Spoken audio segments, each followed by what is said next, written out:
তো গাইস আজকে মানে বিশেষ একটা কাজে হাবড়াতে এসেছিলাম। অ্যাকচুয়ালি আমি ভিডিও করতে গিয়েছিলাম।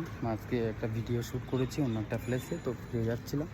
তো যাওয়ার সময় এই যে জায়গাটাই দূরে দেখতে পাচ্ছেন, এই যে জায়গাটা, এই এই জায়গাটার কথা এখান থেকে যাওয়ার সময় মনে পড়ে গেল। অ্যাকচুয়ালি এটা হচ্ছে বাণীপুর যে লোক উৎসব হয় না, যে মেলা হয় আর কি হাবড়াতে, বাণীপুরে বিখ্যাত।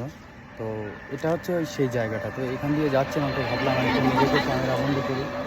মনে পড়ে গেল যে কালচারাল এবং সুন্দর পরিবেশ, যে মেলাতে অনেক সময় অনেক রকম অনেক কিছু হয়, যে ডিসিপ্লিন মেনটেন করে যে মেলাটা হয়, আমাদের আশেপাশের ভিতরে আমি মনে করি বাণীপুর মেলার থেকে ভালো মেলা কোথাও হয় না। আমি নিজেও আসি এবং বন্ধু বান্ধবদের সঙ্গে আসি এবং এনজয় করি।